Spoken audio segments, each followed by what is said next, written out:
Another Star Wars Celebration convention has ended.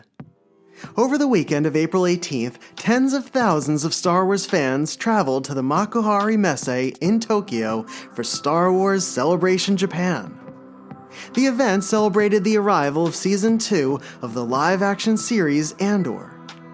Lucasfilm announced a new animated show centering around the former Sith Lord Maul, taking place in the years after the Siege of Mandalore. Fans received a first glimpse at Star Wars Visions Season 3 and Ahsoka Season 2. And in addition to giving us a look at footage from the upcoming film The Mandalorian and Grogu, we received an update on a future Star Wars movie. 2027's Star Wars Starfighter is a creation of director Shawn Levy and will star Ryan Gosling as its lead. And over the course of 3 days, there were endless reveals, interviews, panels, and moments that constantly highlighted the magic of Celebration. But what was Celebration really like for those who attended it? Continuing the tradition started in 2022, I wanted to go beyond the headlines and capture the experiences of our fellow Star Wars fans and collectors from the convention. And so, I put out a call again, raising the Bantha signal into the night sky. I asked our friends who were in attendance to record some live moments from the show, as well as some recaps and reflections of each day at Celebration. And as you are probably well aware by now, our community is an incredible one. It's always a bit nerve-wracking to do a live episode like this, covering an event that takes place in another country, on another continent. It's a lot of planning and reaching out. And honestly, it's a lot of praying too. Because the success of this episode is based on those who are willing and able to contribute, who see value in sharing their experiences, and who take the time out of their trip to bring all of us along with them. And these episodes have always been some of my personal favorites, because they give our friends the opportunity to share their experiences with us as they're happening. And we get to share in that joy, the excitement, the humor, and the wonder that they witness while at Celebration. This is a look at this year's memorable Star Wars Celebration Japan convention.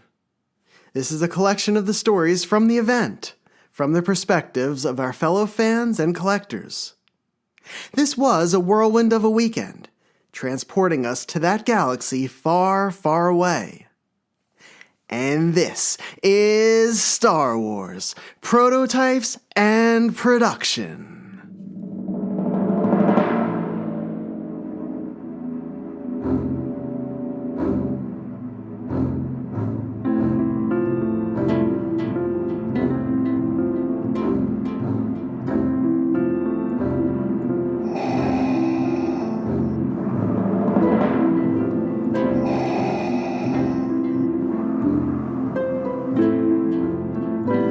From Coruscant to Tatooine, and every planet in between, Star Wars, Prototypes and Production, with your host, David Quinn. Vader. It's a trap! Yes, Master. Whoa, we're gonna have company! Have to stand and fight. The more you tighten your grip, darling, the more star systems will slip through your fingers. I want to learn the ways of the Force and become a Jedi like my father. The Force will be with you, always. Okay, through the magic of the podcast, I'd like to take you back through Star Wars Celebration Japan day by day. And we'll do that with the help of our friends who attended the event. And if you've ever traveled to a Celebration convention, you know that the first day of the show is never really the first day. There's preparation and setup, as well as the travel itself. So let's briefly revisit the day before the show, Thursday, April 17th. Our friend Bill Cable, a member of the Pennsylvania Star Wars Collecting Society, is also part of the American Star Wars Collecting Club Coalition. And he had arrived to the venue the day before it opened to help set up the American Coalition booth. Of course, Celebration usually has its moments of chaos, and Bill's journey was no exception. Here's Bill now to tell us all about it. So that was a brutal first day, setup day for Star Wars Celebration. A lot of it due to technical issues, technical failures. technology failures, and some of it due to my own lack of focus. I had to drop off my kids at the airport this morning and then take a train from the airport to the convention center. But the map didn't send me to the APA hotel. It sent me to an airfield about a mile and a half away from the APA hotel. And that was when I realized that Uber doesn't work outside of downtown Tokyo. So I had really no choice except to walk. Walked for like 45 minutes before I got to the taxi stand at the convention center, then took that taxi back the rest of the way to the hotel. And then setting up the booth, get everything to my room. Well, okay, back up a little bit. Check-in was 75 minutes of standing in line until I got to the front door of my hotel room. Got inside. I was all running late because I had that big long walk. Forgot to grab the banner for the booth as I headed over to get the badges to get access to the convention hall. So I had to walk all the way back to the APA hotel, to my room to get the banner, to walk all the way back to the exhibit hall, to finish setting up the ASWCCC booth, or as we like to call it, the ASWAC booth. But everything's ready. I got my badges. I need to get food, and tomorrow's the big day, so wish me luck.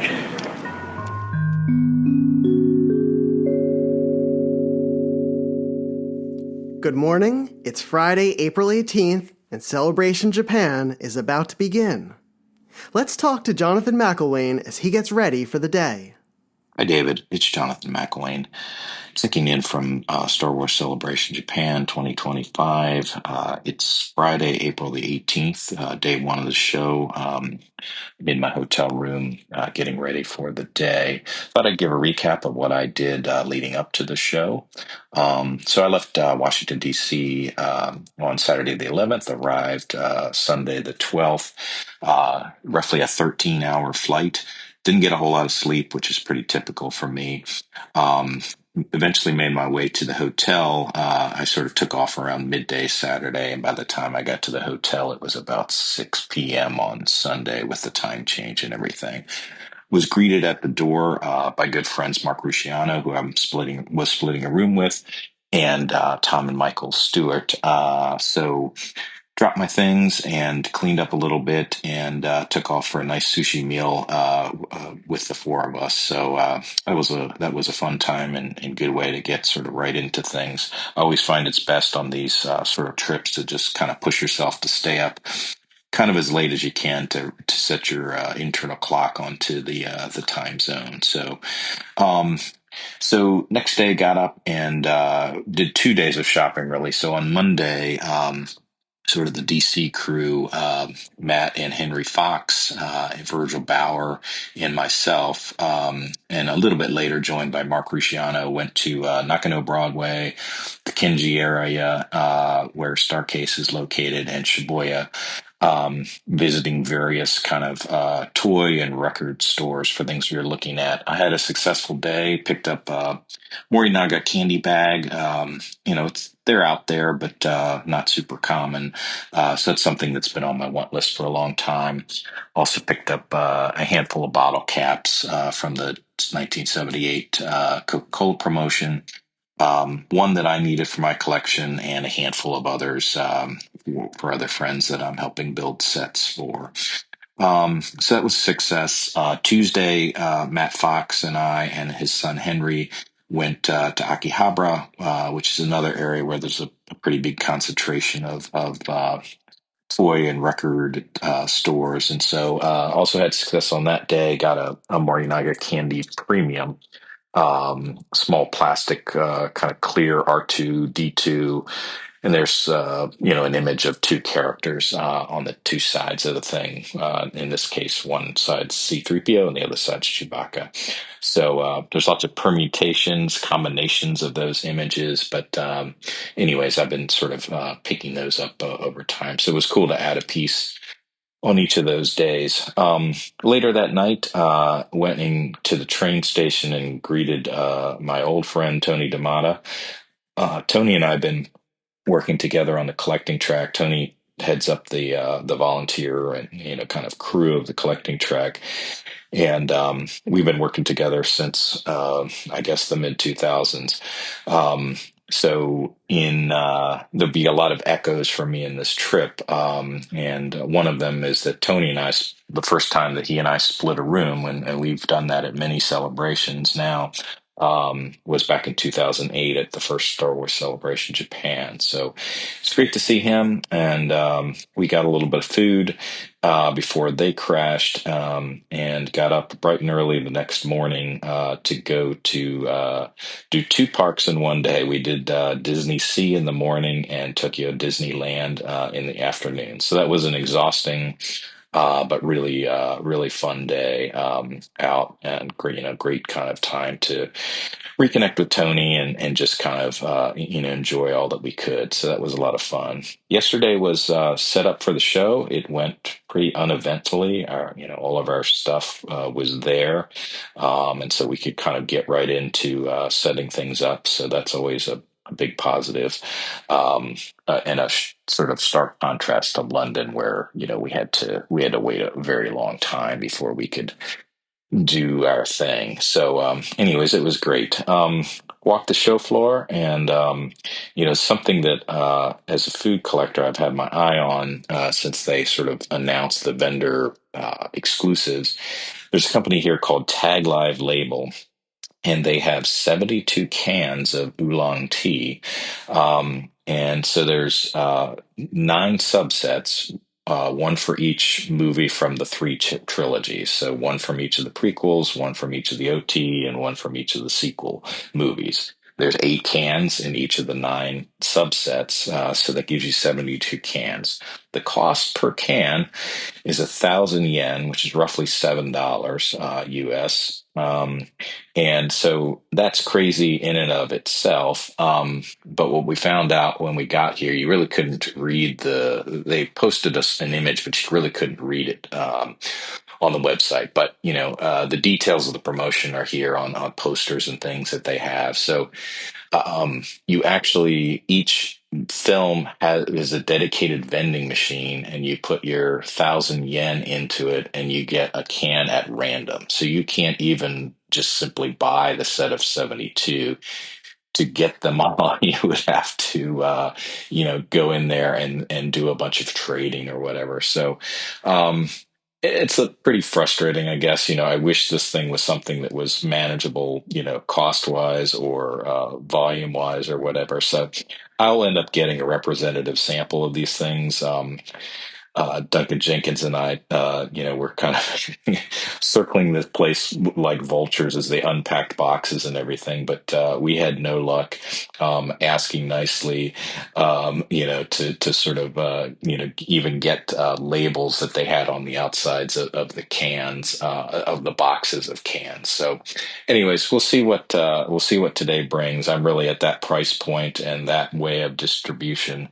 I'm really curious to see if it's a hit and they sell through these things and I regret not getting them, or if they end up slashing prices later in the show. You never really kind of know with this stuff. So anyways, this is probably longer than it should be, but thought I'd give you that update on morning 1 of Celebration. Talk to you later, David.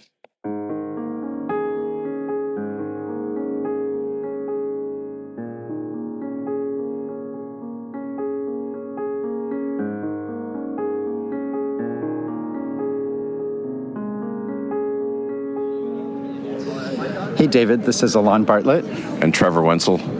We just got into line about 7 a.m. on day 1. They're opening things up in 2 hours at 9 a.m. We're standing in a huge crowd of people outside, and the excitement and enthusiasm is palpable. This is Elon Bartlett at the Collecting Track Social Hour to start day one, and right now I'm with Daniel Uthman. So Daniel, are you having fun so far? Yes, this is great. I love the floor. I love the people. I love what people are wearing. It's fabulous. Oh, I agree. That's really cool. And what sets of swag are you collecting so far? I'm in pursuit of the lanyard pin sets that, what would we call these things? They're inspired by, I would say, Japanese design. There's, 13 of them, I believe? And I have heard that these are all coming from the Sarlacc group, yes. So the folks from Seattle. Indeed. It's a mix, but it's mostly Sarlacc, and they're gorgeous. I mean, they're as nice or better than anything you're going to find on the floor in a booth for sale. So I'm missing 6. I think I'm only 6 away from the bonus BB-8. That's so right. I'm feeling good, and I'm also unexpectedly collecting those sticker patches. Based on the refractors, Japanese stickers. Fabulous. So there's 30 of those, right? Yeah, I think 24, and then when you get all 24, there's a bonus 25th. Oh, okay. So, and I will say that I did see in one of the vintage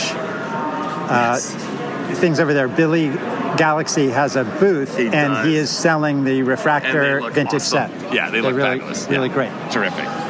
All right, well, that's it for now. Hope everyone's having a great time. And here's a peek at the first Collecting Track panel of the day. The Collecting Track offers presentations on collecting Star Wars memorabilia, and each one is hosted by our peers. Here, Jordi Gasul talks about a historic find of Star Wars figure first shot prototypes from the Spanish PBP line. So what happened then is that they were selling quite a lot of figures. So they decided, together with General Mills, to bring the molds from Asia or from Mexico. We are not sure about where they come from. It's supposedly to be from Taiwan or Hong Kong.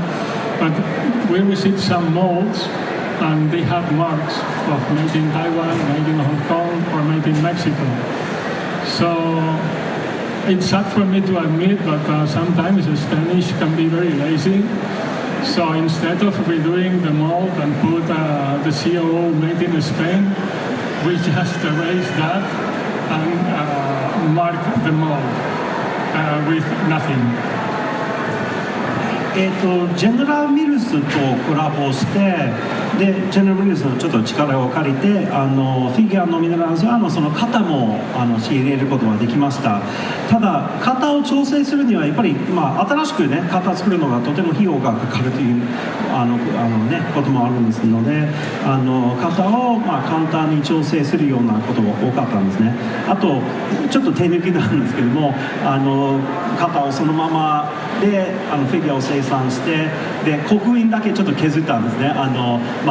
台湾とか香港とかそのCOO の刻印ちょっと削って、スペインに切り替えるようなことがあったんですけど最低限の調整が見られます。Hi there, I'm Jason Smith, Mr. Palatoy, and I'm here at the first day of Celebration Japan, and I'm currently in the social collectors room. I'll just go around and say hello to a few people. It's Andy Takara here. I'm recording here at Celebration Japan. So tell us about the show so far. Well, so far it's a lot of queuing and very friendly people, everybody involved. And so it's early days yet, but it looks like it's gone off to a pretty decent start as long as people get out early enough to line up. And good to see you, Jason, and everybody else, too. That, for me, is the best part so far. Yeah, I just love meeting up with people and swapping swag and maybe buying a vintage item or two. There you go. There you go. I'm going to have a look and see what's out there in the main area. All right, I'm gonna carry on now. I'll catch you later, Andy. Right, I'm just wandering through the crowd now. Lots of people with swag. Swag everywhere. Up at the desk now. I think I'm going to leave it there, and you'll hear more from me later on. Dave Brott here, recording from Star Wars Celebration Japan. It's Friday. It's fun day. Well, we're having a great time so far. Been at the collecting panel, volunteering. We got some sweet collecting panel kimonos that we get to wear to identify us as volunteers. And we've seen a couple great panels, seen a lot of great friends, traded great swag, collectors social this morning. I'm told there was a big Mandalorian Grogu panel, and they announced a new movie starring, I think, Ken from the Barbie movie. I haven't been there yet to verify. But so far, so good. Having a great time. Some really cool merch, including a box set of CDs of all 9 movie soundtracks, plus the extra 2 movies, plus Disney Plus shows. It's the first time some of these have ever been in physical media at all. I'm very tempted. It's a lot of yen, about $400. So we'll see. All right, hope everyone's doing great. Take care.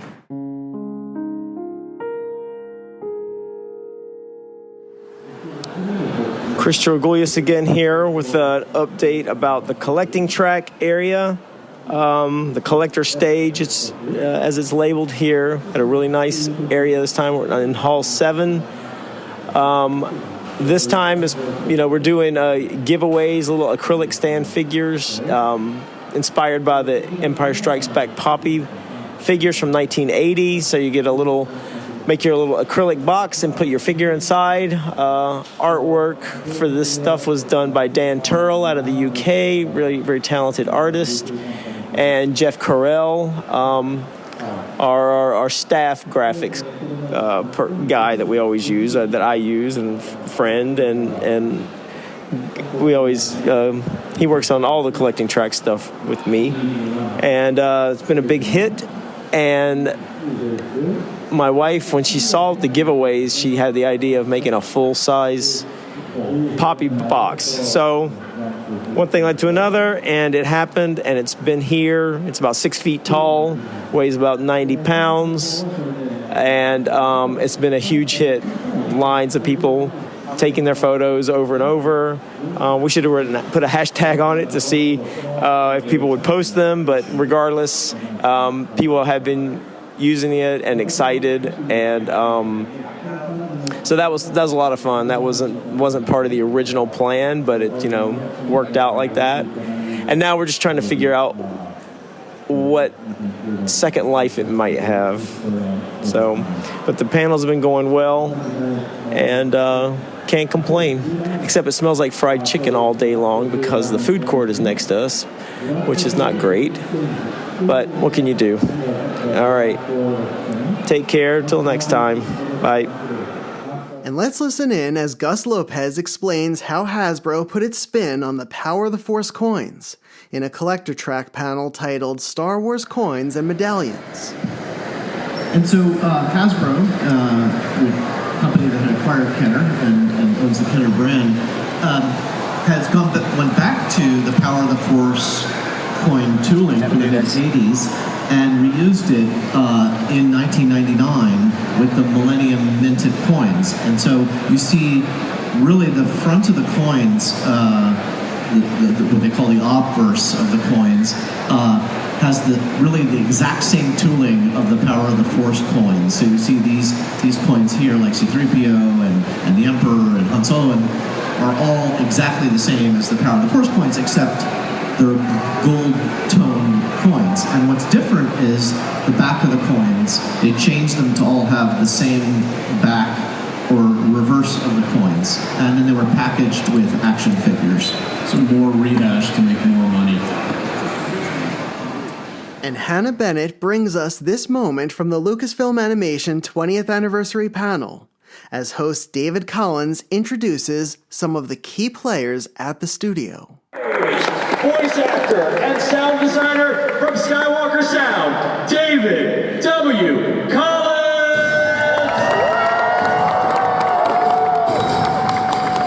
Thank you very much.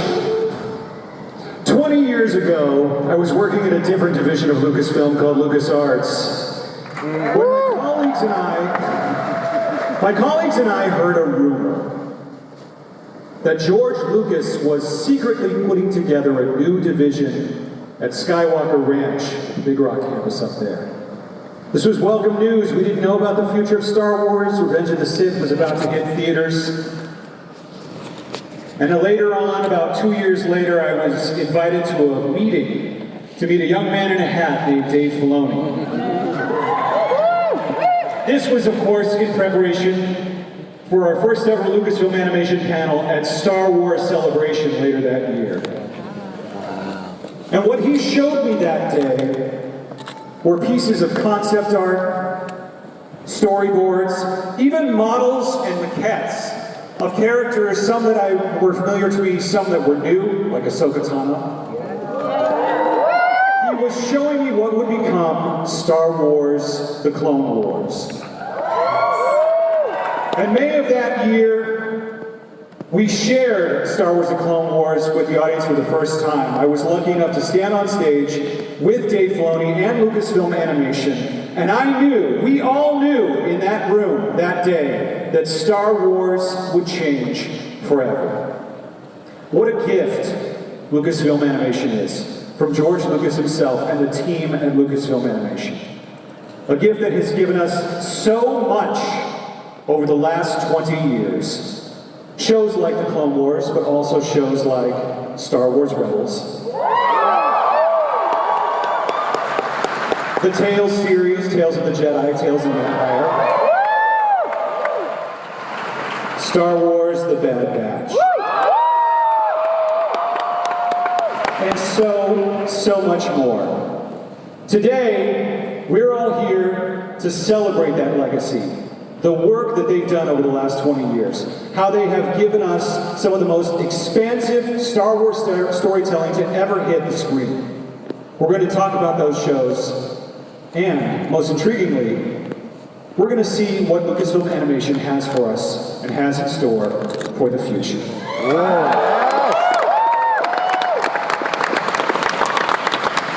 Without further ado, please join me in welcoming to the stage the Vice President of Animation Production, Athena Portillo, and Chief Creative Officer at Lucasfilm, Dave Filoni.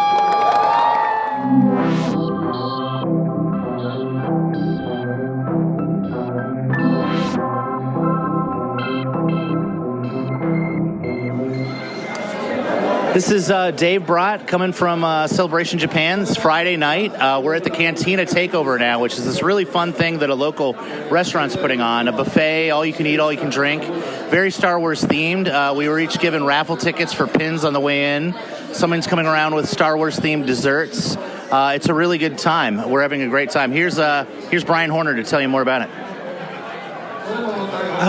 Here in Chiba, Japan, having a great time. Trying to meet a lot of new Japanese Star Wars collecting club members, and just checking out the show and checking out Japan for the first time. Fun time so far. Here's Daryl Whitlow. Hey, it's Daryl. Been a long day. Food lines were really, really long at the convention, so we're having a good meal here at the buffet. Enjoying the Japanese culture and having a good time. This is Sarah Sato, having a great time with some good friends here in Japan. Good food, good drinks. After a long, good first day at Celebration, it's been amazing to see so many wonderful people that I know here. So I'm going to give it back to Dave Brott. All right, so hope you got a little bit of a taste of what we're doing. It's only Friday, 2 days to go. And as we end the first day at Celebration, let's check in with Bill Cable to see if Friday was better than Thursday for him. Day one was much more enjoyable. The ASWAC booth, I didn't have to do anything. I showed up first thing in the morning to set up, and there were no frantic text messages through the entire day. So it ran itself, and it was awesome. I got to go to a few panels, Mando and Grogu, and then the Light and Magic panel, and then the animation panel. And everything was like really, really easy, and it was awesome. And I had just the best time today, the most relaxing time today. And from the perspective of somebody who's been to lots of celebrations, it could not have been more ideal. And I got to see announcements like the Darth Maul animated series is coming out, which is awesome. And so everything was really, really cool. And I'm crossing my fingers that the rest of the weekend works out this way.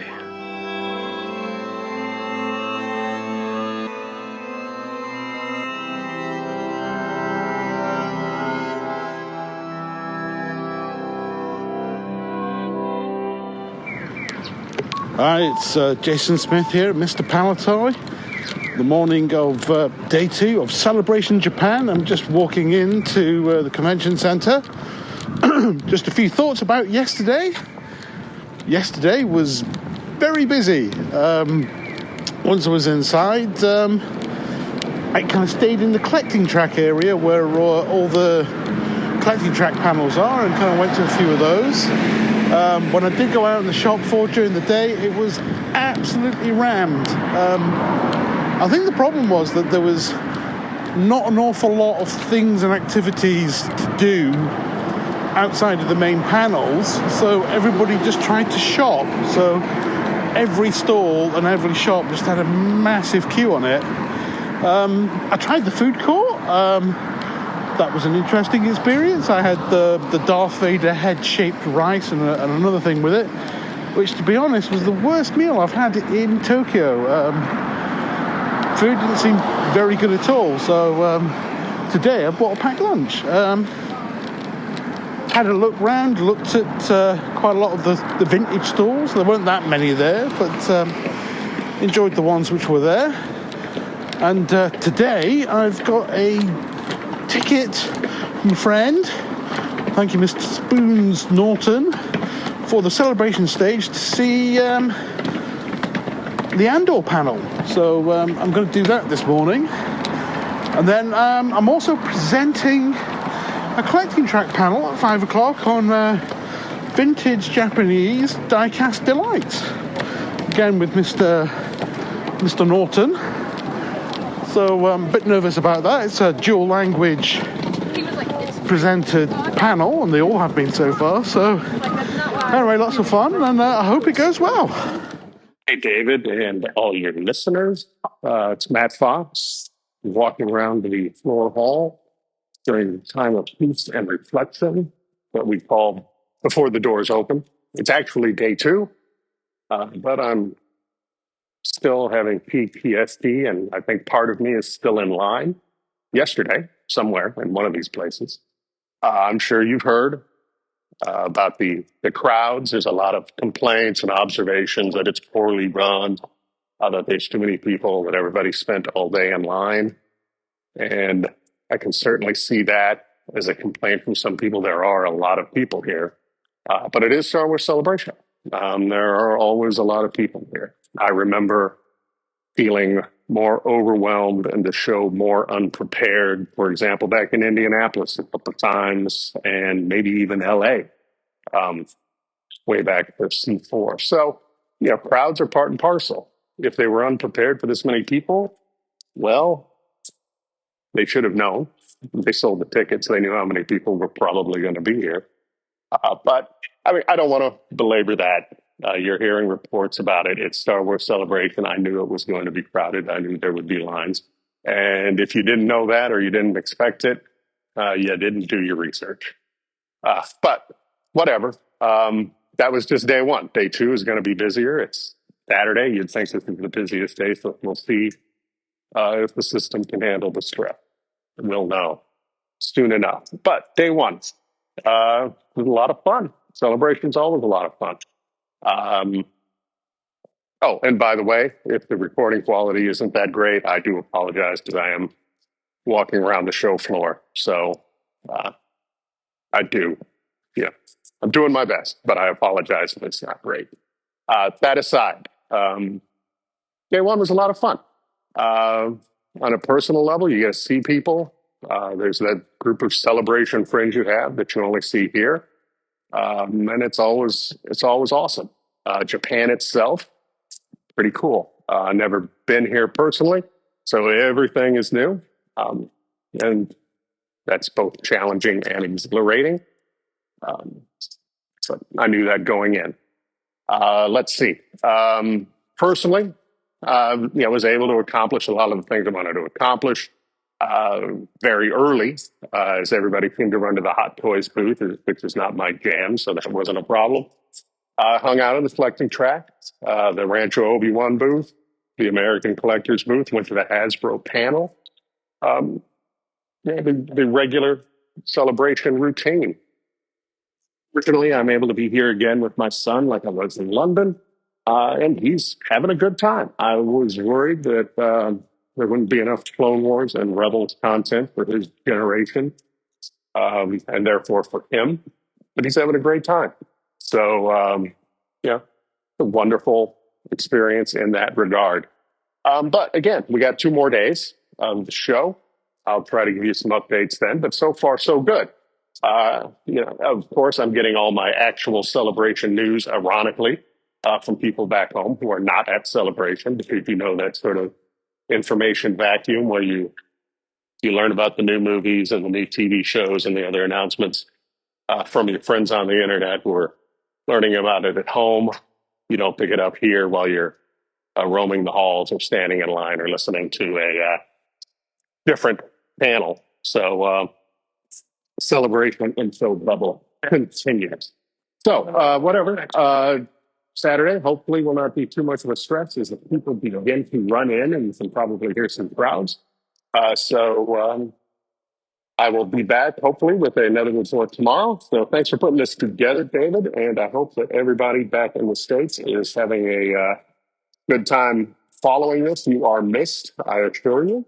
But those of us that are here will try to help keep you informed and give you our impressions. Thanks a lot. Bye. Good morning. This is Elon Bartlett queuing in line for day 2. You may be able to hear lots of background noise as everybody is showing up for the second day. So I wanted to give a day 1 recap and point out that, as always, Celebration has so much going on and so many people here that everyone gets to celebrate in the way that is most interesting and fun for them. For me, it's 2 things. Number 1, focusing on the collecting track, and number 2, meeting up with people to trade swag, especially to complete the more involved sets.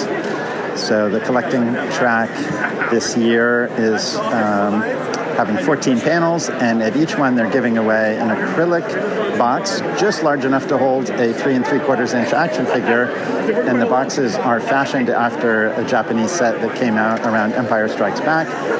And I've always called them poppy boxes, but I did hear somebody pronounce it differently, so I'm not sure what the authentic Japanese way of saying it is.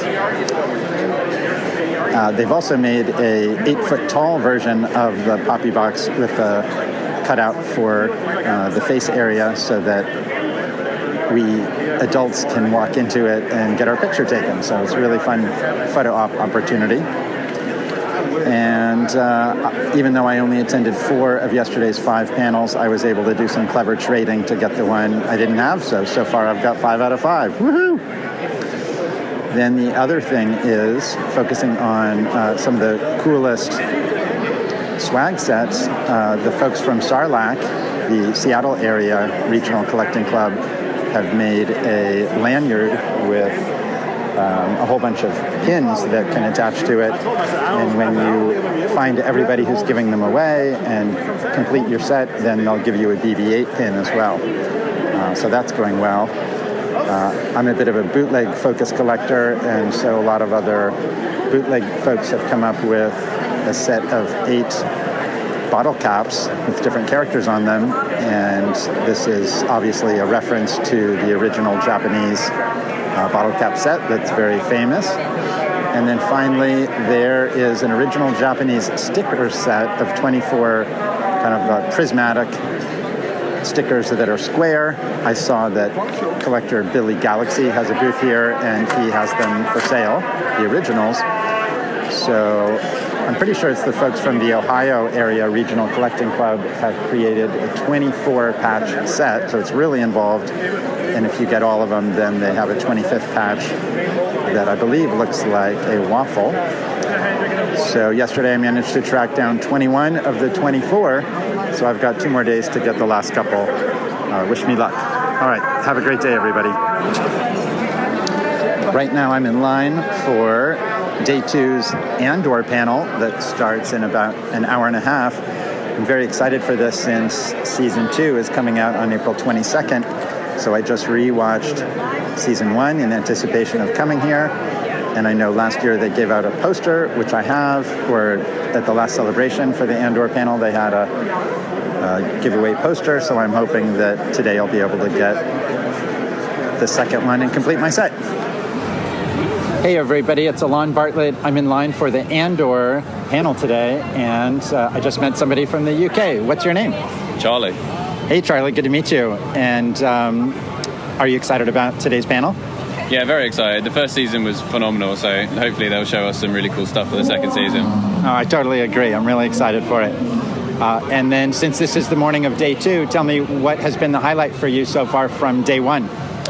The vibe of the celebration is always really good. I'd say the vibe is much better than it was in London a few years ago. My highlight so far, I met Sam Whitlow yesterday, and then we did a photo with him, and then we were in the animation panel, and they showed his new show, and we got to see the trailer and a bit of footage for that exclusively in the panel. That was probably the highlight so far. Excellent. Oh, so glad to hear it. And then when it comes to collecting, what do you like to focus on? 2 main focuses are Lego and the Hasbro Black Series helmets, which I have probably 14 or 15 of at this point. Oh, fantastic. Well, really great to meet you, Charlie. Me too. Thank you. And Elon captured a very special moment during the Andor panel, courtesy of Diego Luna and the cast and crew of the production. Diego. One more thing. Yes. Did you bring anything to share with the fans here while we wait for Season 2? Yeah, I think it was London was the first convention we went to, and I learned you don't go with your hands empty, no? And this one is very special. It's not just the second season, but it is the last one. So this convention means a lot to all of us, and we wanted to bring something very special, something that we've never done, and obviously we will never do again. So we need you to bring your phones down, because this is going to be for your eyes only. But yeah, we are going to share something very special in this huge screen, and it's the first episode.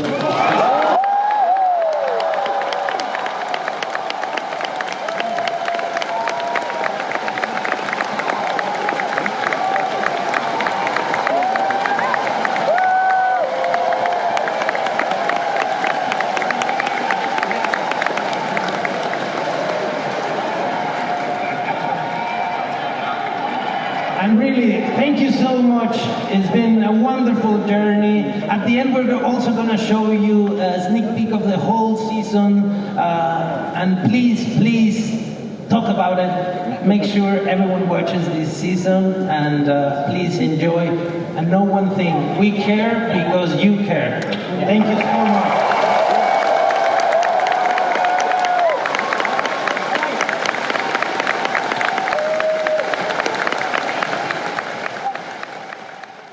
And an Andor panel wouldn't be complete without a whole group of fans dressed as Narkina 5 prisoners, in white and orange uniforms, chanting the iconic line from the show, "One way out."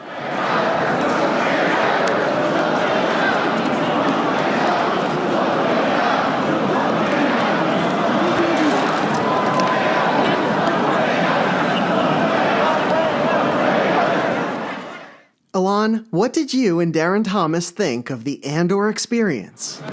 So, having seen the Andor panel with the interviews and the first episode now, I'm with my friend. Hi, it's Darren Thomas. And so what did you think of that panel? The panel was amazing. The first episode, which I guess you guys would have seen by the time this comes out, but I thought it was mind-blowing, and it was just great to watch it in the room with all of the crowd, all of the actors. Just quite an incredible experience. I really loved that every time a new character or a familiar character was introduced, the crowd would go wild. Yeah, it's definitely a great experience to watch it like that with everybody into it. Good. So glad you had a good time. Yeah, it was amazing. Thank you. And Chris, swag is such an important part of Celebration. What makes this one different from other conventions? Chris Georgoulias again with another Star Wars Celebration Japan update. I just want to say the amount of swag here is unprecedented. This convention is as big as any other Star Wars Celebration, it feels like. I don't know what the total ticket count was. I know it was sold out. I know that as people learned about swag, they were excited to make it and distribute it. Some of the, the usuals, the swag veterans, have just gone above and beyond with multiple patch sets, multiple pin sets. It's been crazy. Bottle cap, coins. It runs the gamut, and I'm not even the right person to even describe this, but it was overwhelming to see some really amazing talent. I mean, so many things are chase sets with like 10 and 20 pieces in there, and people are actively like running around. They would come by and ask, and and a lot of the multiple item sets seem to be centralized with people involved in the collecting track, so people kind of learn to come around here and ask. It's quite a daunting feat to run around and try to chase down components of a 20-piece patch sets, or 21, I forget how many is in that set. And the lanyard from the Sarlacc folks is just unbelievable. And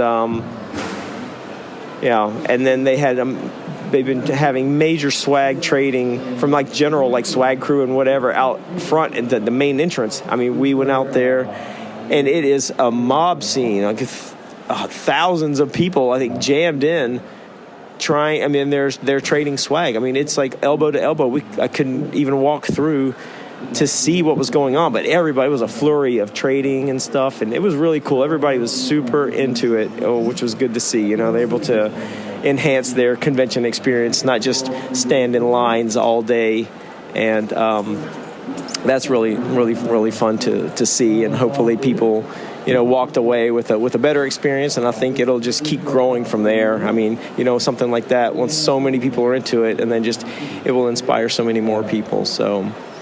It's been here to stay, but it's been major at this show. I mean, there's no way to even track everything that people have made. So, and some really amazing stuff, really, from stickers all the way up to handmade items. It's been really impressive to see. And if this was like a YouTube video, we could show photos somewhere, but somebody else can do that. All right, cheers. Hello, everyone out there in Radio Land. This is Dave Brott recording from day 2 at Star Wars Celebration Japan. It's Saturday afternoon at the moment. I've been at some collectors panels tracks today. Saw a really cool one on Star Wars crafting with a lot of my good friends in the collectors panel this morning about homemade swag and things. And then there was one about Keshigomu erasers from Japan, and I learned there are basically infinite variations if you count color scales. And now I'm just wandering around. I went over to the Celebration store for a little bit. Line was too long, about 5 hours, I'm told. So I bailed on that and just getting some good cosplay pictures. Seeing a lot of newer characters, which is great. Seeing some from Nubs. I've seen a lot of Nubs from the Young Kids show and some other ones from Skeleton Crew and such. Newer stuff. I like all the new content. Allowing people to give new cosplays, so it's not just Anakin and clone troopers like it was for so many years. All right, hope everyone's doing well. Elon Bartlett here, meeting up with my buddy Mark Schnack. How's it going? I'm here at the American Collecting Club booth on day 2, starting off. Fantastic. Well, how was your day yesterday? What were some highlights? Yesterday was a little busy. Highlights was picking up some shopping items that I was looking for, and made it to a couple collecting panels, and got to see Filoni and Pedro on the stage, so it was a good day. Fantastic. Well, it's really great to see you.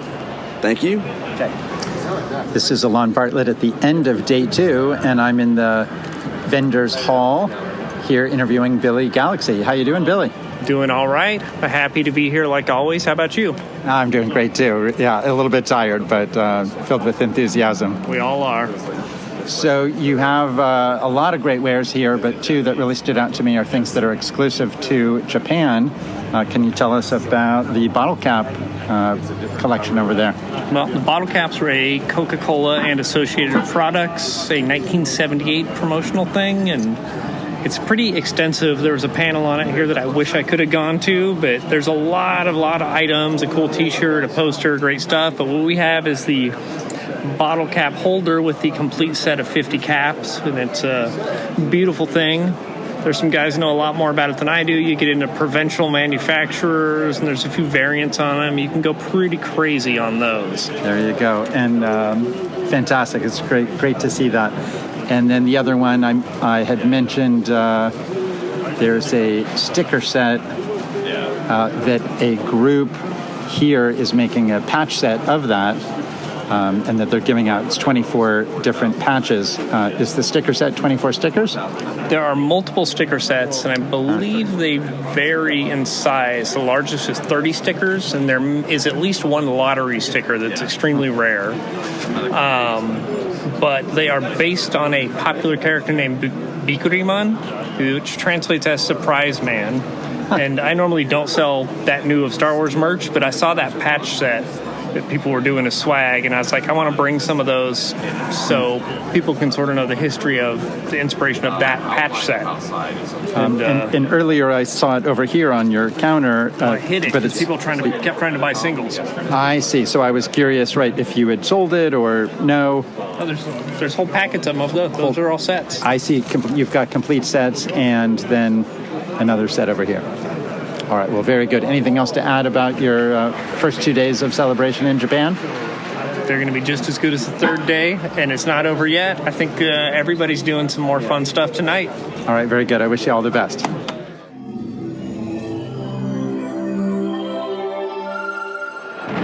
Hey, everybody in Radioland. This is Dave Brott calling in again from Star Wars Celebration Japan. It's Saturday night. We're all out at dinner. Kind of a collector's dinner right now. We're getting a lot of sushi and a lot of crab and some interesting fried fish and veggies. And it's a lot of fun. And it was all organized by the man of the hour, Paul Chu, who's here right now. Well, thank you so much, Dave, for that. I don't want to BS everyone. I want to thank Martin Thurn for really finding this location for so many people. But as Dave said, we are having a little feast here. It's actually all you can eat. Yeah, it's all you can eat. All you can eat, whatever. It's great food. It's Japanese food. It's seafood. And it's also all you can drink. So next to me, but Dave, you are missed. Dave Quinn, you're missed. We wish you were here. But right next to me, I do have another man and woman of the hour, Ross and Charmaine Cuddy. Hey, Dave. Hope things are well over there. I don't really listen to your podcast, but I hear it's pretty successful. It's a good podcast. So, yeah. Amazing podcast. Kanpai! And that's the end of that chapter. So I'll call in again later, but we're all having a fun time eating and drinking. Wish you were here. Chris Georgoulias here with a brief little update on Celebration Japan. We had our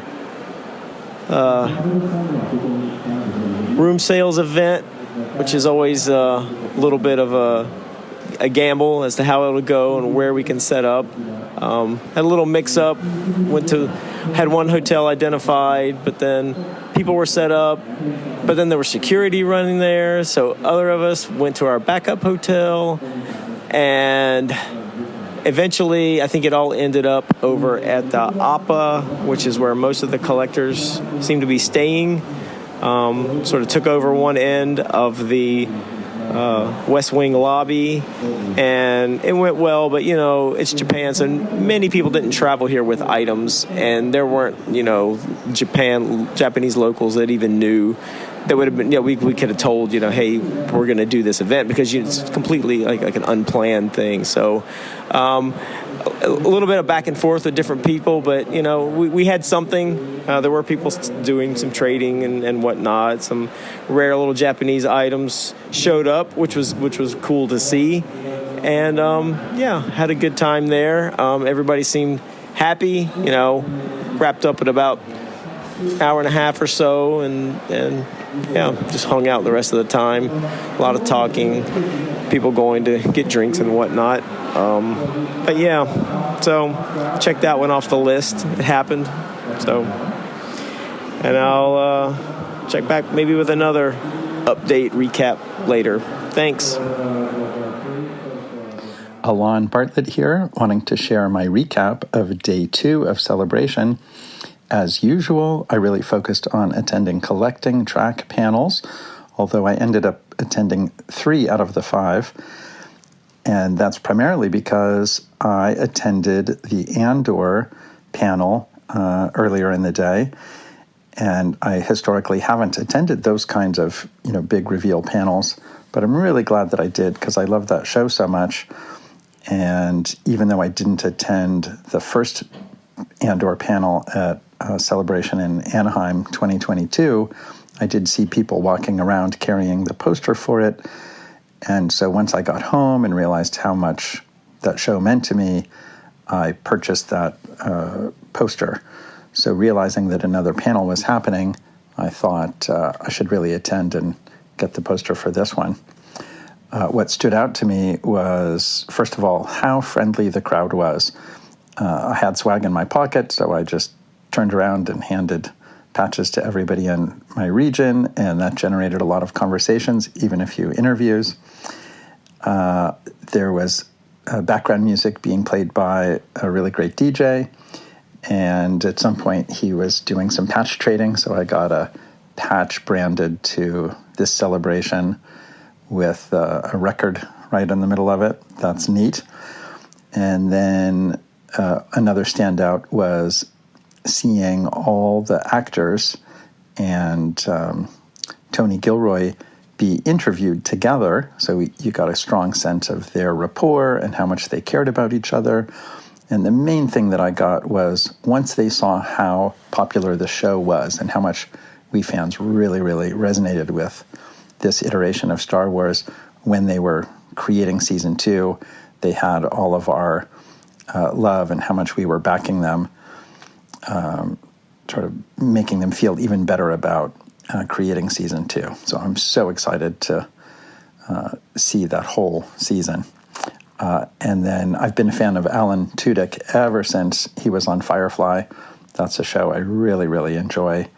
And so I was kind of blown away when he just casually made this joke that he was wanting to make a show of K2 Fast, K2 Furious. And then finally, seeing the episode, the first episode of season 2 in a crowd was truly the same experience of going to see a movie in a theater. People were really enthusiastically clapping every time somebody, a familiar character would appear on screen. And then, of course, when it was over, I was able to get the season 2 poster, which is absolutely gorgeous. I love it.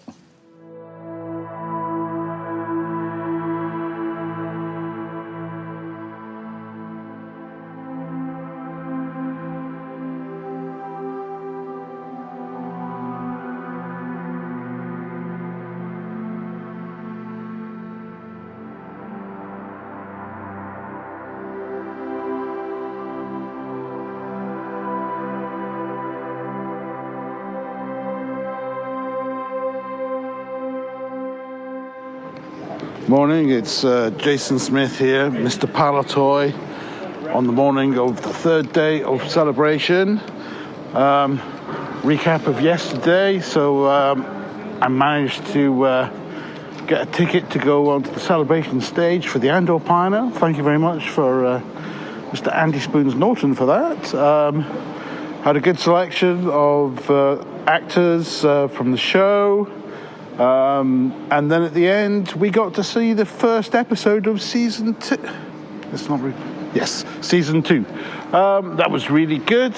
There was a nice poster giveaway. I spent the day around collecting track, watching panels, and then I had my presentation at 5 o'clock with Mr. Norton, talking about vintage Japanese die-cast delights. Was a little bit nervous about that. It was dual presented in English and Japanese. Went okay. Timing-wise, you got an hour for your presentations. You're meant to finish with about 10 minutes to go for questions. We finished with 3 minutes to spare, so perfect timing. And my friends who were there said it was okay, so I'm very happy with that. Hung around in the local APA for the room sales later on. So initially they were in the Otani Hotel, and the thing is, I'd had lunch in there the previous day, and it's really posh. I just thought there's no way they're going to tolerate all of us turning up and kind of lowering the tone. So I just hung around in the APA West Wing, which is where the backup place was. And it got, some people said they were over there for 40 minutes, maybe. But anyway, everyone moved back to the APA, and it continued there. Great kind of looking around and having drinks with my collecting friends. Managed to get the last train back into Tokyo at 12:01. All good. So that's a summary of my second day at Celebration. Hi, David. It's Jonathan McElwain again, checking in on Sunday morning, April the 20th. It's the morning of the last day of Celebration, and just thought I'd give a bit of a recap of what my experience has been. As usual, I've spent most of my time at the collecting track, which is where I would be even if I weren't involved in it in some capacity. So we put on a couple of good morning events, or I like to think they were good. That was sort of my little piece of this puzzle. So we had a collector social on Friday morning.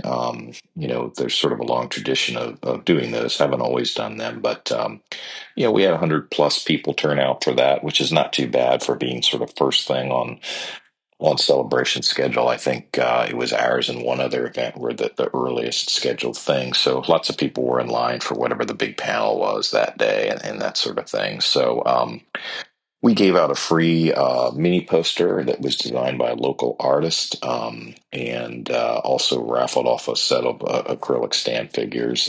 There were lots of just kind of people reconnecting or connecting for the first time and trading swag and that sort of thing. And then similarly, but without the poster or raffle, we had a collector's trading event on Saturday morning, and that was a mix of trading and then folks buying and selling things. So, both events got a decent turnout for being 9:30 in the morning on the Celebration day. So we've had 10 panels so far, 5 each day. I attended, I was in there for most of them, but the ones I was able to sort of really dedicate and watch live were, there was a panel on 1978 Japanese collectibles, which was really great. And there were a lot of displays actually brought and shown by a collector called Starcott. So it was really amazing to see those rare things in person. Always a nice touch when that happens. There was another one on Pashimon, I guess it was titled Vintage Toy Oddities, but bootlegs and that sort of thing from Japan. Excellent panel. Was a lot of fascinating stuff in there. So those were the two that I watched on Friday. On Saturday, I watched 4 of the 5. So there was one on homemade Star Wars crafts by a lot of good friends on that panel. Really great stuff to see sort of how each of them approaches, the things they make. And they're always so creative. And it was neat to sort of get a peek behind the curtain on some of that. There was a panel on Keshi with a lot of, excellent information there. Really a good summary. I'm aware of that, have certainly seen it for a long time, but it was nice to sort of have it all sort of summarized well and explained. And like some of the areas that I'm interested in collecting, there's a lot known and a lot still left to be learned. It sounds like in that realm potentially. So that was fun. There was a panel on the Pepsi promotions in Japan, which sort of ran on for quite a while, starting with the episode 1 and prequels, and sort of running for quite a while, and a series of campaigns. And so those were associated with Pepsi, plastic bottle caps and lots of accessories and advertising and that sort of thing that went with it. So it was really chock full of information on those stuff. And then lastly, there was a panel on vintage Japanese die-cast, and really went through all of that stuff. That was a fun one as well. So I've enjoyed all those. Outside of Celebration, I had attended a couple of prearranged multi-course dinners at local restaurants, one on Thursday and one on Saturday. So with a different group of people. The one on Thursday was a smaller group of, I think, 15 or 16 of us. And then last night's was more like 60 people. So that was nice and fun way to enjoy things and have food just prearranged and ability to kind of try different things. In between Friday night, quite a few collectors attended the Cantina party that was hosted by, I think it was sort of a grouping of local fan groups. So that was at sort of a place, I think it was sort of called a cafeteria, I guess. It wasn't really exactly a cafeteria in the way that I think of it, but big space with sort of a bunch of tables in the place. That sort of aspect of it, I suppose, was cafeteria style, but they had, kind of food down the middle circulation, just the various stations. You could go up and do that. Unlimited drinks and all of these things. So, that's always a nice perk to have that going on. And then room sales for last night after dinner started around 9:30, sort of spread pretty quickly. Once they started happening, actually sort of started in two different places. So I was set up in the sort of first place, did pretty well selling some things. Was really hoping we would get some local Japanese collectors to come out, but it was really seemed to be mostly people we know who had come in and traveled from various places to Japan for this event, but still fun. Once it moved over to the other one, the location, I didn't bother to set up. It was sort of I was late to arrive and, was kind of on a hard floor area. There was no table space left. So I just sort of didn't bother. I spent that part of it just kind of socializing. So that's what I've done so far. Today I've got, planning to head to breakfast here soon. Going to join some friends in the show store. We heard that you can use your exhibitor badge to go through the VIP line. So a friend was kind enough to get me the program, but I would like to maybe get some souvenir stuff. So headed there this morning. Got a thank you event for the Collecting Track Associates that I'll attend. Giving a panel at 1 with Duncan Jenkins. We're doing the Around the House panel that we've done once before at the Chicago event, but we revamped it, reorganized it, added and subtracted for this event. So that's always fun to give a panel with him. And then we'll see what else there is.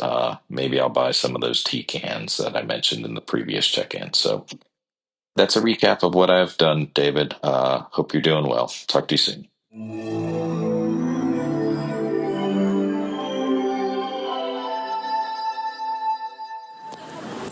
Hello, David. This is Daryl Whitlow, just calling from the show floor here on Sunday morning, getting a good opportunity to kind of see everything now and check out the booths. I'd say the hottest booth so far is probably Hot Toys itself. They sold out the exclusive on the first day. Lego and Hasbro are also really popular. As far as a cool booth to check out, I would say probably the anime and manga booth was the most stylized and cool looking. In the dealers area, of course, we have, the usual Toy Tokyo, Billy Galaxy, having some cool stuff to check out. Some other booths as well that have vintage as well as some funky kind of cool retro things. But overall, it's been a good show. I'm going to hand you over to Chris Logli. Hey, David, Chris Logli, also from the Indiana Star Wars collecting community. It's been a great show, the show floor. Some of the licensees have had some of the most amazing pavilions that they've put together that I've seen at a celebration in a long time. Hasbro's booth was outstanding. Hot Toys had an amazing setup as well. Just a great 3 days. It's hard to believe we're here at Sunday already. Sounds like the crowds have been enormous, and obviously it's been sold out, and lots of great stuff at the booths, whether you're looking for current licensees or exhibitor exclusives or just those type of items that vendors bring that you never expect to find at Celebration. So it's been a great time, our first visit to Japan, and can't say anything more positive about the experience and experiencing the culture and Celebration in a different country. Wishing you all the best and can't wait to hear the podcast. Hey guys, it is Gordy, your roving reporter here for Prototypes and Production. All right, and I'm here with Dave Brott. There we go. Here with David. We're hanging out at the back of the collector track here, and I'm going to recap a couple questions here. So let's see. So what was your favorite moment at the celebration? Favorite moment of the celebration was probably the Cantina takeover. I really enjoyed being there with a buffet and friends and drinking. It was a Friday night. It was a lot of fun. And then the Saturday night dinner was also great. We went out with Paul Chu and got a great dinner of sushi and a lot of great stuff, a lot of great beer.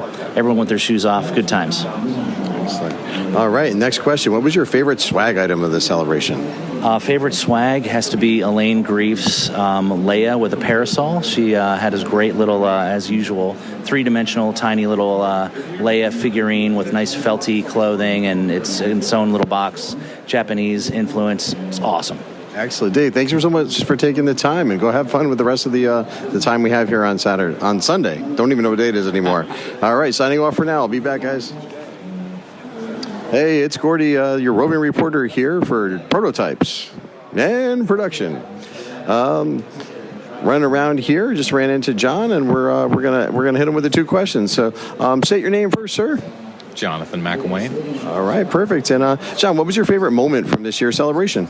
I'm going to give you two. So last night at room sales, I was thirsty for an adult beverage. I go into the Lawson's, which is a convenience store chain here, and I go up to the counter, and they're very busy. So I'm fumbling with my change, trying to make exact change and the woman at the counter is saying, please give me change. And I'm like, oh, she's like, everyone's giving her bills and she needs change, right? And she keeps saying, give me change. I'm like, yeah, I'm kind of counting as fast as I can. I'm not familiar with these coins. What am I doing? And finally I figure out she's saying, no, dump all of your change into the bin. And so I'm like, oh, okay, she's going to make, change for paper currency out of my money.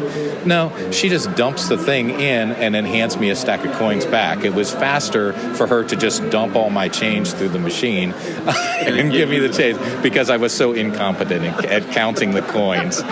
So I felt a little ashamed. My second event is we're standing here with Dylan McGee, and he's done a wonderful job translating here. He's writing a book about fandom and experiences of Japanese collectors in the early days. And, we just had a wonderful talk about Coca-Cola promotions and the early food promotions and stuff. So part of what I enjoy about celebrations is making those connections and finding out people who have similar knowledges to you. Excellent. All right, and the second question, what was your favorite swag from this celebration?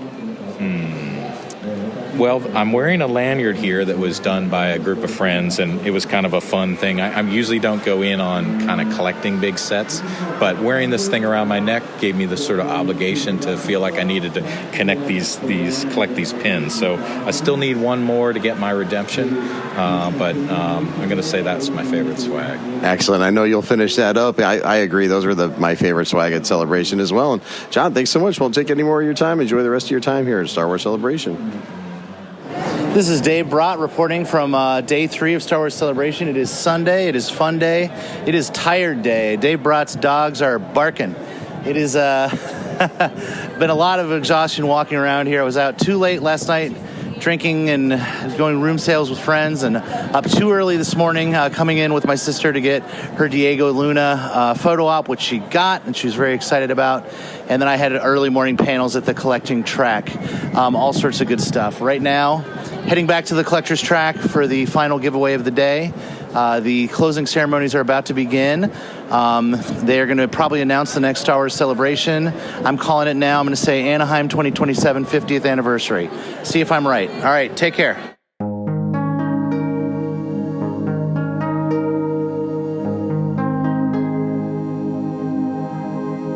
Hi there, it's Jason Smith here at the end of the third and final day of Celebration Japan. Kind of a much quieter day today. I spent most of it hanging around collecting track, doing panels, trying to trade my swag, get rid of all of that and complete various patch sets and stuff. There was a swag meetup by the Swag SWC at 4 p.m. outside after the thing had closed. I managed to trade all my swag off of that, so that was a really good event. They made the announcement about the next celebration in 2 years' time, and it's in Los Angeles as opposed to Anaheim. So they're not doing it at the Anaheim Convention Center. They're going to be doing it at some other hotel in the middle of Los Angeles, which is I think is a good thing. And I think I'm going to be going, and I'm really looking forward to that. So Celebration Japan. It's been as much about visiting Japan and seeing around Tokyo as it is about going to the Star Wars convention. But I've enjoyed both elements of that really well. And this is Jason Smith, Mr. Palatoy, signing out. I'll see you later. David, I hope this message finds you well. Just wrapping up here from 3 days at Celebration. Had a fantastic time. Loved the panels. Loved everybody in attendance. I feel like this is the first, what feels to me like a truly global Star Wars Celebration event with fans from all corners of the globe, which was really something special. And looking forward to 2027. Again, just a huge thanks for all you do. Keep up the good work with the podcast, and speak soon. Well, what can I say? Celebration just ended. I'm walking back to my Airbnb right now. And thinking back, we were just at the collector's panel doing the giveaways. Ran out of pretty much every character by the end. And it was a lot of fun. As I'm huffing and puffing and my feet ache and my head is somewhat throbbing and I'm suddenly realizing I'm starving and haven't had anything to eat in too long. It was all worth it. I'm looking back over it and wouldn't change a thing. So to everyone out there in prototypes in production land, wish you were here. Hopefully these audio recordings have been a little fun for you. Take care. Chris Georgoulias here. Little recap on the end of Sunday, the last day of Celebration Japan. Over at the collecting track area, we were pretty busy all day long. Probably one of the lighter areas, halls in terms of traffic, but we had steady flow of people over there. It seemed to be more organized, and I guess with only a few things there, you don't have quite the crowds jamming into small spaces as you did in the other halls, which is almost painful to walk through. I only did a few times, and it just was no fun, just being crammed in there. So, but we wrapped up the events. We had so many people involved in the collecting track doing swag giveaway that we had a lot of steady stream of people coming over looking to complete patch sets and pins and sets and you name it. So kept everybody busy. Our full-size Poppy Box photo booth was a huge hit. Thanks to my wife Sharon for coming up with that idea. It was really fun to see it come together and be utilized such an enjoyable way. People would be in little lines pretty often getting their photos taken, and we wrapped up the last panels and then did our final giveaway to give away the overstock of our acrylic stand figures. We did that in about 30 minutes. We finished right when the final buzzer went off to clear the hall out for the convention center. So, and then our photo booth will live on now in Tokyo. It's going to Tokyo Toy Cafe. So hopefully people will get to see it in the future. So at least it's doing something in its little post-convention life. Anyway, so that's about it. Final words from there. Easy Sunday night back at the hotel. Chatted with a few folks. People were already starting to leave during the day. So, it's another good event. It was a huge celebration. I mean, as big as any. So, huge difference from 2008. Tons of people from overseas here in Tokyo. I think it turned out to be a destination convention. I don't know. I think the intention was to try to get a huge Asian attendance, but I think all the Westerners bought up so many passes, and it sold out so early. Just a ton of people not from Japan here. So I think they really rolled it into a bigger trip for themselves. I know my wife and I did, and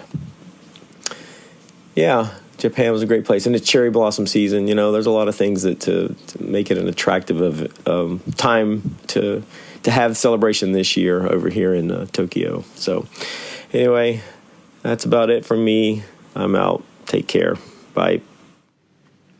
Hi, everyone. This is Elon Bartlett, wanting to share an update now that day 3 of celebration is over. Overall, I had a wonderful time and really enjoyed myself as usual at this celebration.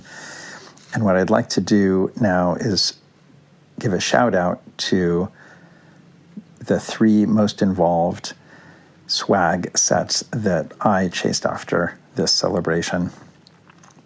The first one is an 8-piece bottle cap set, which is an homage to the Japanese Coca-Cola bottle caps that were so popular right after Star Wars came out. This set was made of metal and had a kind of intricate design around the edge, but it was flat rather than curling up like a true bottle cap. So that means these are a little less sharp and less cumbersome to hold in your hand or to pack, etc. And the idea was that there were 8 different ones, each with a different character or pair of characters on them.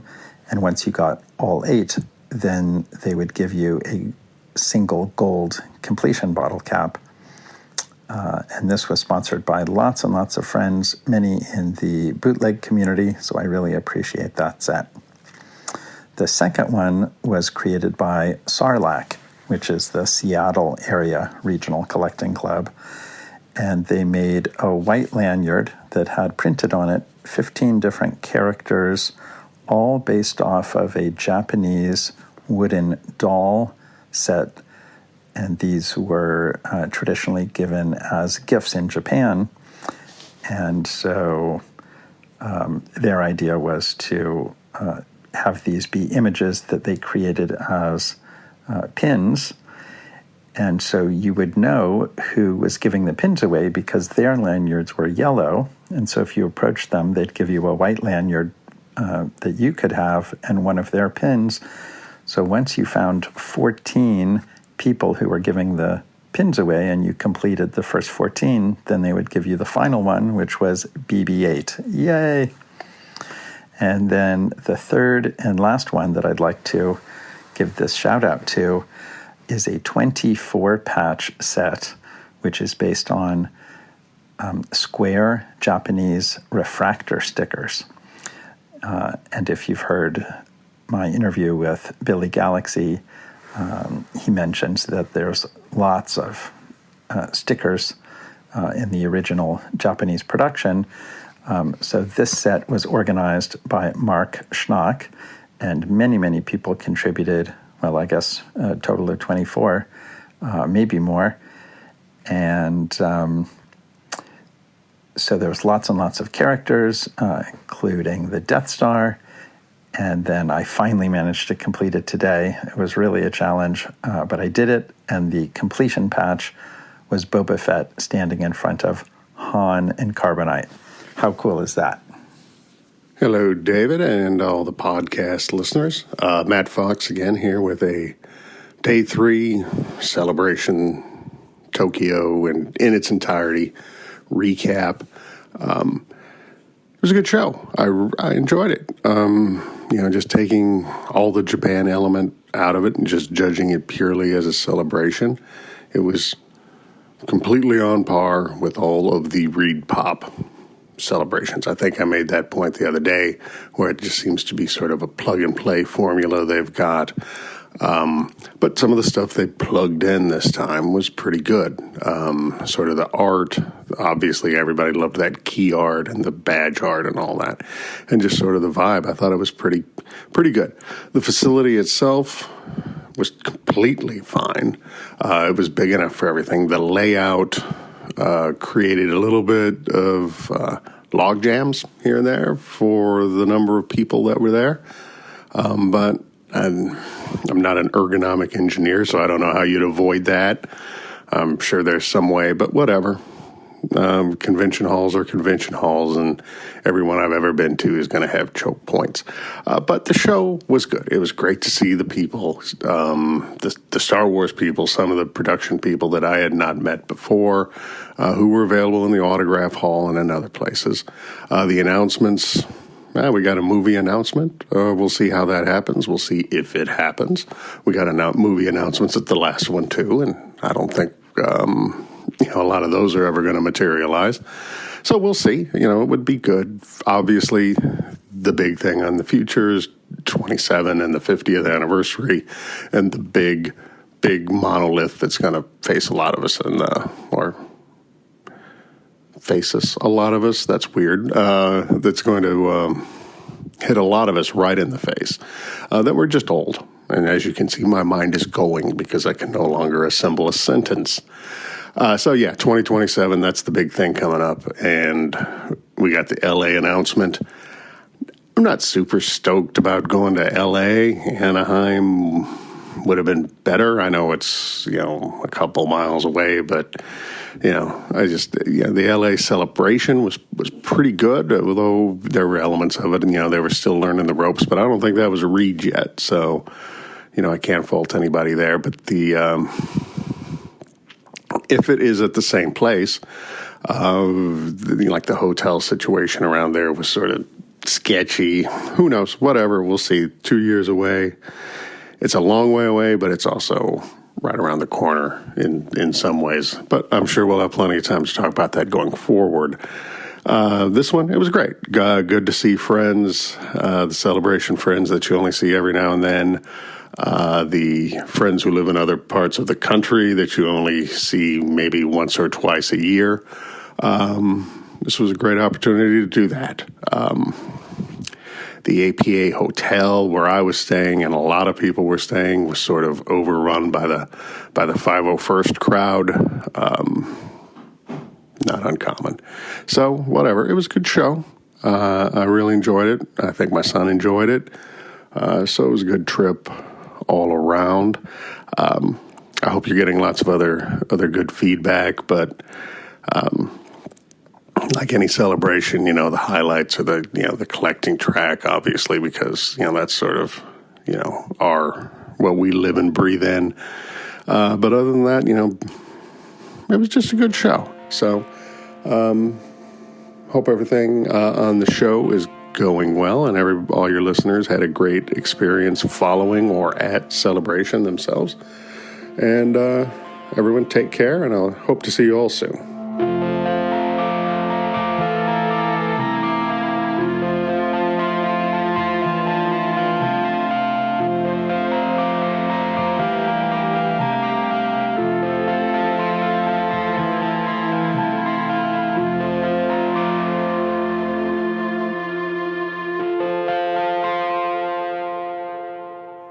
So that is a look at Star Wars Celebration Japan by those who witnessed it firsthand. The convention offers a choose-your-own-adventure experience to each attendee. There are scheduled events like photo ops and panels, and then there are the impromptu moments that catch us suddenly and carry us unexpectedly into something special and often unforgettable. Maybe it was running into Dave Filoni at a marketplace the day before the convention. Or maybe it was a meal with friends from different states, different countries, and different continents. Or maybe it was simply walking the floor with a longtime friend or with a new one you met during your trip. Over time, the memories get a little fuzzier, and the edges begin to fray. So it's nice to have an episode like this to serve as an audio scrapbook of those moments of each day of the convention, so we can return to them again and again, to remember why Star Wars and Celebration resonates with each of us. And it reminds us why each celebration is worth attending. I'd like to say a massive thank you to Elon Bartlett, Hannah Bennett, Dave Brott, Bill Cable, Paul Chu, Matt Fox, Billy Galaxy, Chris Georgoulias, Chris Logli, Jonathan McElwain, Gordy Owen, Karl Reeder, Mr. Palatoy Jason Smith, Mark Schnack, Andy Takara, Darren Thomas, Dan Uthman, Trevor Wencl, Daryl Whitlow, and everyone else who contributed to this episode. It was only through your kindness and your willingness to share moments from your celebration experience that this episode came together. And I'd like to thank you for joining all of us on this trek through Star Wars Celebration Japan. Hopefully, we were able to bring a bit of the magic to you, whether you were able to be there in person or if you watched the live streams of the convention from the comfort of your home. And with the next celebration taking place in Los Angeles and celebrating the 50th anniversary of the franchise, we have a lot to do over the next 2 years to get ready for what I'm certain will be an epic event. In the meantime, I'll cover the latest happenings within the Star Wars universe, as well as all the toy shows, meetups, and moments that make being a collector and a fan so worthwhile. And we'll continue to explore the galaxy together on Star Wars, Prototypes, and Production.